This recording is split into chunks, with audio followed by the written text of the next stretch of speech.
As we travel through life, each of us has a story to tell. So therefore, we have an ageless legacy.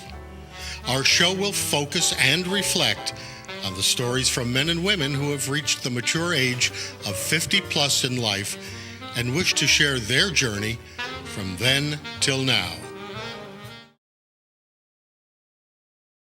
Because I'd be sort of interested, because Barbara, I know you know about the group dynamic, is that some will succeed and some won't, and there's a reason why some do and why some don't. And what do you think makes your group unique, that it has been so successful and dynamic and growing? Well, what just was triggered by what Nancy said was, I think we're ahead of the curve, first of all. All right. I think there were a lot of people looking for something and didn't even know they were looking for something. Right. Fran, you said something about sitting at home before yes. WRR. Would you Right. say it?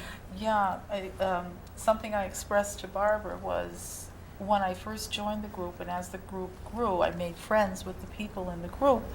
And so we started doing things, and they say, okay, I'll pick you up. Where do you live?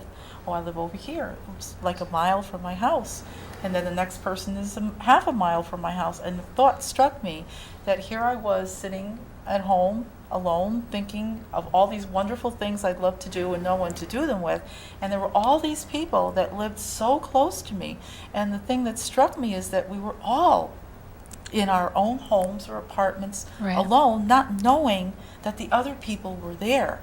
And that's what this group that we're in is, just gives you that chance to connect, gives you the opportunity to do that, to be aware, and it gives you a strength. I think it does. Yeah. It gives you a courage. It gives you a feeling support, uplifted, and more courageous to try new things with new people and get involved in things. It's been very positive for me. And that, I think, is why it continues on, because many women are just hearing about it for the first time and are looking and searching, and there'll be more and more women.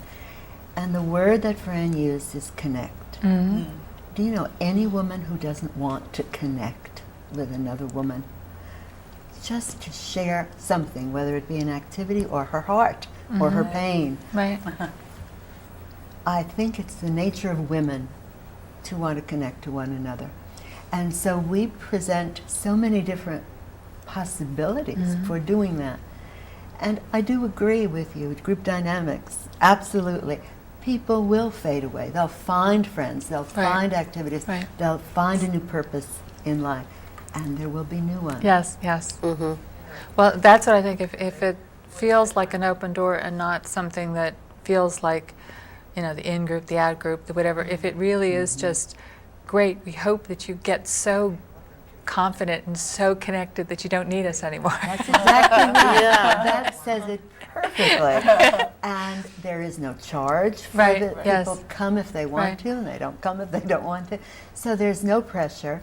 And one of the things that we have found is people need structure in their lives and find there is no structure when they retire and they have to create it. The other side of the coin is they don't want to be pushed. Yes. They've been pushed for so long and Right. had so much Yes, structure, they yes. don't want it. So it's a dance Yes, that they're doing. yes. They've got to find their place and their comfort level. Right.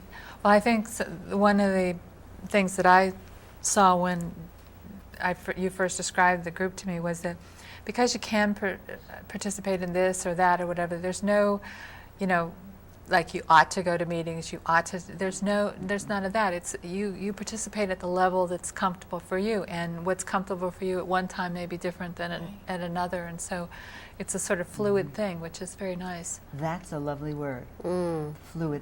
Yes, it's it very is. fluid. It is. And very accepting. I mean, what I love is I see people like Fran or some other people who have been there a long time, and they just kind of open themselves up if someone new comes in to make sure that everyone feels welcome. And that's not something that you find in every group. There's something magical going on. It's so lovely. And it's true. People are not judging each other. No, there doesn't seem to be any of that. No. Well, if it's an uplifting experience, I think it generates other uplifting experiences. And so when you're uplifted, you like to uplift other people. Yeah. And so it's not, you know, I think any of those things become self-perpetuating cycles. So if you keep the experience uplifting, then that's who you'll attract, and the people who don't want that go somewhere else. And because we have such a variety of avenues, Yes. people can move from one to another, Yes. and when they're done, they're done. They're done, And yeah. they've gotten something Right. during the time they've Right. participated. It's very exciting, and more women are going to be finding the need Right.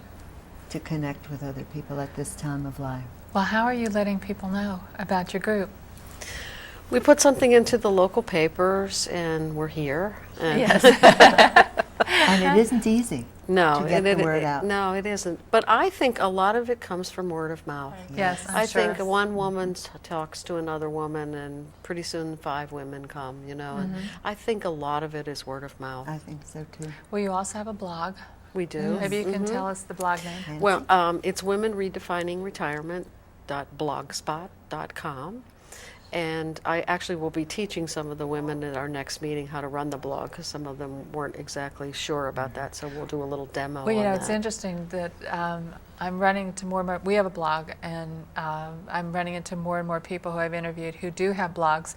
But it's also sort of a strange thing for a lot of us that we weren't used to websites. I mean, it's fairly new that all of us got involved in doing all this, and we're not necessarily used to going on a blog. And yours, I've seen there are conversations, or somebody might ask a question and ask for the membership to.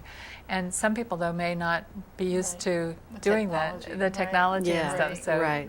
there's some of that is just sort of queuing up. But it is a different way. I mean, we are, I think, getting more used to using email and things. So it's, I think, more people will become involved as long as they know how to do it. Yeah, I think you're right. And I think, you know, I'll do a little demonstration and maybe another one in 6 months, and we'll gradually get more and more people to do it, because I think it's a great way to communicate.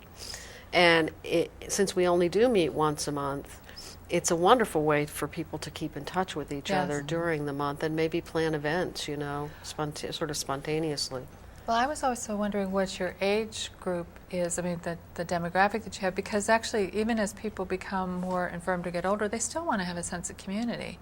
And so the blog is a way where someone can be at home and still, you know, if they can't make meetings, whatever, still continue to become part of the community. That's very true, and that's That why is